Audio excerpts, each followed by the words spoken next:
Hi everyone, Robert here, and welcome to the review of TNA Impact Wrestling from 3/9/2017. That's March the 9th, 2017. So this is the first show under the new leadership and ownership of Atom Sports and Entertainment. The show opened up with a promo showing all the legends, including the American Dream Dusty Rhodes and my man right here, Roddy Piper. So after that we saw the new intro, short and sweet, and we enter into the Impact Zone, and David Richards were brawling all over the Impact Zone stairs for quite a while, solid brawl, and the referee separated them. Josh Matthews welcomed us to the show, but Jeremy Borach ended up coming in, and they kind of got into a shoot kind of promo, going back and forward. Jeremy Borach calling Josh Matthews out for disrespecting legends like Jim Ross, like Tony Schiavone, like even Sordon Golly. I haven't seen him. He was from the territory days, so that is way beyond me. So either way, Josh Matthews have been disrespectful for quite a while, and he make it into a gimmick, so that's all good. So Jeremy Borach is gonna be the third man on this show, and he put up big time. The Professor Mike Tenay. So after that, we saw Cody Rhodes with the GFW Next Gen title calling out Moose, but Jeremy Borach said, hey, Moose is in Japan, and Cody went ahead and left. The lights went out, and the DCC came in, so we are in for our first match of the night. The DCC, Kingston and Brand versus the new debuting talent, Reno Scum, the Global Force Wrestling Tag Team Champion. So this was a short match, kind of a introduction type of match, and Reno Scum win with a stomp. It was like the Super Dragon stomp, or one of the guys were doing it from the top. So after the match, James Storm came in and talked to the guys and explained what happened, and that was it. This was the first segment of the show. So things that I like the brawl. I like a little bit of the Jeremy Borach and Josh Matthews back and forward, but for me, I found it a little bit disturbing. It was too much kind of insider and using the kind of insider words in kind of within television. I don't like to use them, and I also think most of the wrestling fans do not care about. I read all the dirt sheets and all that stuff, but as soon as I turn that television, from then on I'm just a fan, a mark, whatever. I kind of not a fan of it. I like the Cody stuff. Cody is really good on the mic and stuff. I wish he was better than 3-star in the ring, but that's about it. And the DCC, it was a good project, but the booking kind of fucked them over. So I wish them good luck with the new repackage. So, and also Reno Scum, good talent. I think they need a better music, more kind of punk rock, something I don't like Rancid or something like that to be there making their team. That would be awesome. Then we get the wedding recap package, and then we finally got Sienna cutting a promo. She was explaining Maria the picture from the company, saying that she had a nervous breakdown after the wedding and stuff, and Mackenzie, the guy of the girl who is the reporter, say no, it's about the contract. But Sienna called her and said, yo, that is fake news. I was just laughing out. It was just basically a meme warfare or something.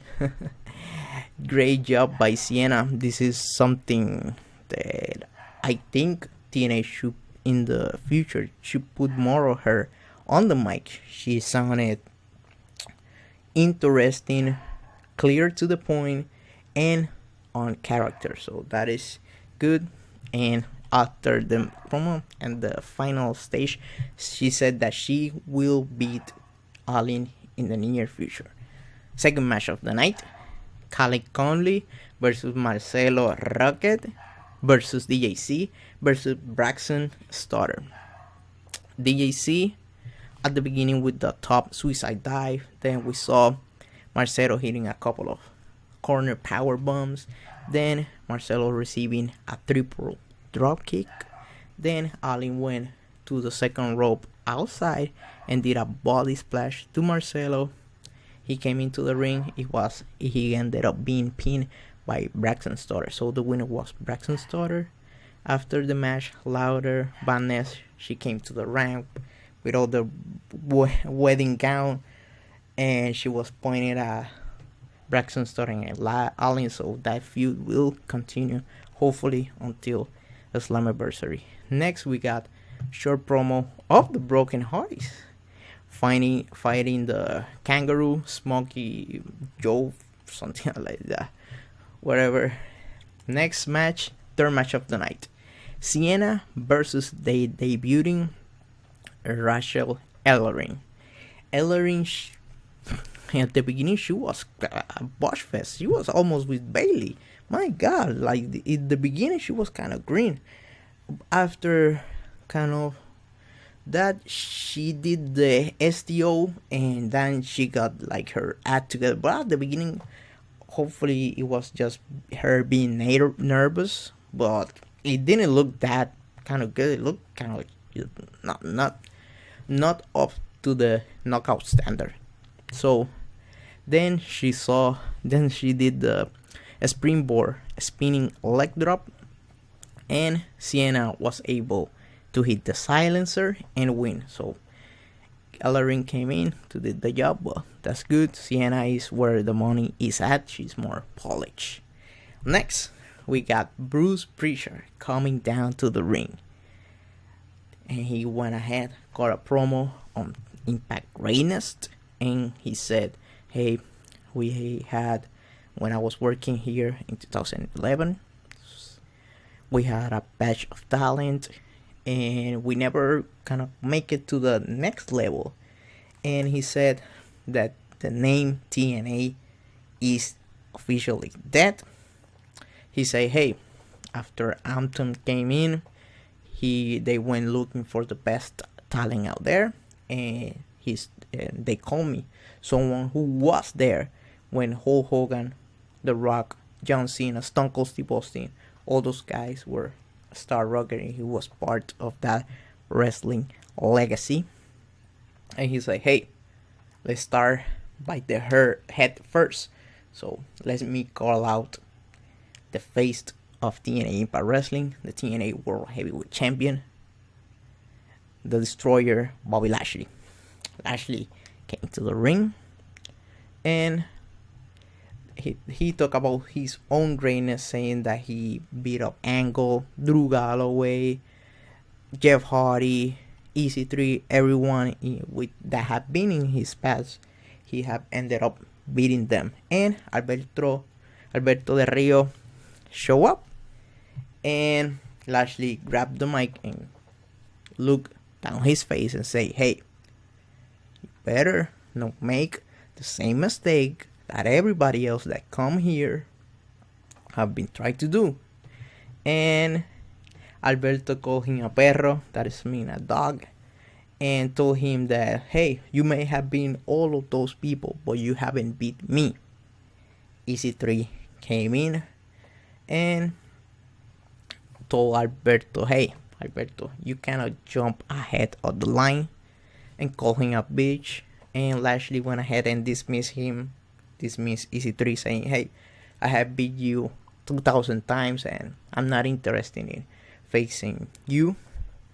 And Bruce Prichard ended up announcing the main event, Alberto El Patron versus Lashley for the TNA World Heavyweight title. when all those things were happening, like EC3 was just looking with a kind of sign of disbelief or what was happening in the ring. And Borash was shown with the phone saying that he will have a wrestling legend that will show up on TNA Impact TV for the first time. Next, we got Eddie Edwards promo backstage. No, let me talk about this. About the CN stuff was solid. The Bruce Prichard stuff was solid. I cannot understand the whole Alberto Del Rio thing because they want to get more Latino audience, casual audience in the Impact Zone. That's where this whole thing about Alberto is about the Impact Zone. We know the Impact Zone. I have been there, and first of all, they didn't have the good mic setup, and the crowd is louder than it came across on TV. But that is something that have been a struggle of TNA lately, kind of getting the fire within the Impact Zone. So it is. Let me classify Alberto Del Rio as a necessary evil. Necessary, but still evil. Eddie Edwards. He showed up to do a promo. Angelina caught him and talked down upon him and ended up slapping him. And Eddie said that even though you're claiming to be married to a man, you hit harder than him, David Richard. Next, we got Cody Rhodes once again in the ring with the GFW Next Gen title, and he came to the ring and he did like the classic sit down, but this was not calling out Moose, but Moose was in the Japan. But this was kind of like a waste of time, to be honest, because he said like, hey, I'm gonna do a sit down, and 2 minutes later he was already gone. So this was dumb. This part right here was dumb. Next, we got Dirty Dutch Mantel, my favorite booker. Hopefully he can keep his kind of legacy with me now that he's the main guy in TNA. He showed up at the Impact Zone. For those who were asking, because he showed up with the same Seth Coulter kind of like wheel vehicle, is because Dutch Mantel cannot walk without like a cane or something. So he rather, instead of using a cane, he rather use a car. So that's it. This is not like he's using for convenience. So he showed up at the Impact Zone. He said, hey, when I was working here 2007, we had AJ Styles, we got Samoa Joe, we got Bobby Roode, we got Kurt Angle, we got the Icon Sting, we got Christian Cage, we got Booker T, and we got Nash. But all of those people left because of lack of vision and lack of leadership. And along with them, some people left. And my job is to bring all those people back and make Impact great. So that was kind of a cool segment, but kind of there were, at this point in time, there were very too much the old regime. So it was kind of starting to get old. So it is what it is, but either still, I am happy to see Dutch Mantel back in TNA Impact Wrestling. So next we got the Broken Hotties versus the Kangaroo, Smokey Joe. At some point in time, the Kangaroo tried to beat Brother Nero, but at the end, they ended up like putting food on him and kind of letting all the thing go away, and they ended up grabbing Vanguard One, Brother Nero, and Broken Matt, and say that they will continue the expeditional goal. So they teleported, but instead of them teleporting somewhere, they show up as the decay. So kind of the decay intercepted their teleportation device. And so they did some magic or something. They did some magic and they got the titles. And they say they have been able to delete the broken Hardys. So I guess they are writing up the Hardys as being lost in space in time. Space is in time. And kind of since they are lost in space and these tag titles don't have honors, so I will be the new owner of those titles. So that is kind of the way they write up the Hardys. If you start to nitpick, you will find holes. This is just like everything, but it was a creative way to write them up, since the communication between the Hardys and TNA Impact Management go broken, since Broken Man wanted to have full creative control, and that is a no-go. That is an insult, to be honest. Next, we got JB Jeremy Borach announcing Slammiversary. That is gonna be the 15-year anniversary of TNA Impact Wrestling. I'm gonna be covering that pay-per-view, hopefully live. Let's see how things go down that route. So next we got main event time. Alberto El Patron versus Bobby Lashley for the TNA World Heavyweight title. So they still have the same belt, just in case you're wondering with the TNA letters. I think they should change that. Hopefully they have a good design in the near future, right? At the beginning we saw punches and kicks and all that good stuff. Then Alberto did the 10 count in the corner, but Lashley reversed it with a clothesline and a neck breaker. Lashley threw Alberto Del Rio to the steel step, then hit him with a lariat and his infamous standing suplex. Then Lashley tried the spear, but El Patron drop kicked him. El Patron did an arm breaker on the ropes, but it was kinda cut down. Lashley then did a side slam, and EC3 ended up showing up at the ramp. When we got from commercial break, El Patron hit 2 lariats and a backbreaker. Lashley ended up hitting the referee, and Alberto Del Rio put an armbar. Lashley lift him up and push him into a powerbomb, very nasty. Then El Patron was able to hit a double foot stomp, and after that he kicked out of 2, and Lashley hit a nasty spine buster for a count of 2. Alberto hit a DDT, then he hit the referee with a super kick, and Lashley went ahead because he was too distracted with that and hit another spine buster to Alberto.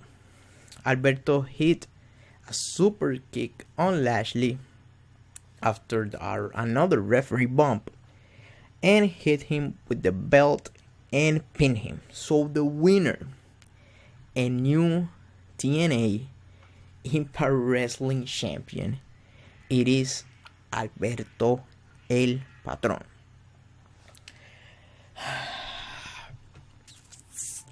This was not a bad match. It was about 20 something minutes of truly television, so that was good. I'm not a fan of what happened, and I don't know where they're going with, but after the match, Bruce Prichard and the people from the Impact Wrestling office came to the ring to clean the decision, but that was where the show came into an end. Let me address the whole overall show. As a show, it was not bad, but it was very 90s. Way too much Crash TV.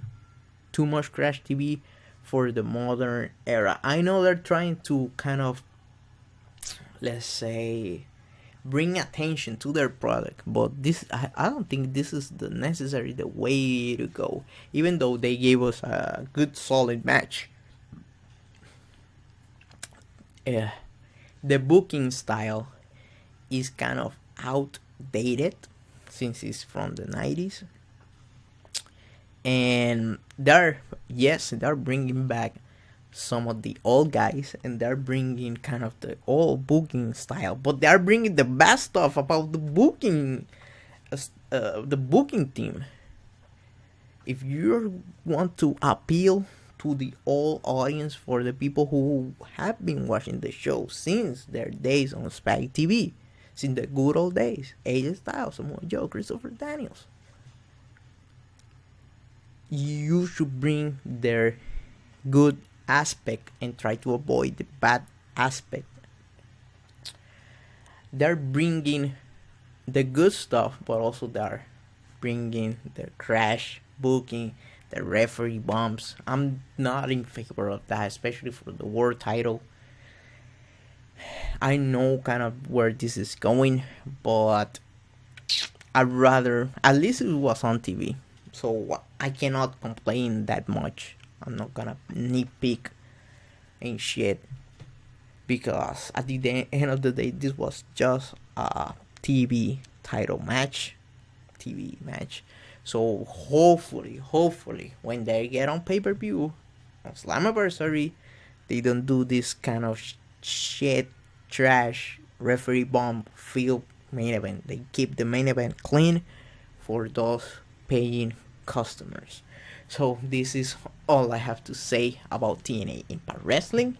I hope you enjoy this video. If you agree with me or disagree with me, let me know in the comment section below. My name is Robert, and I will see you next time. Goodbye, and thanks for watching.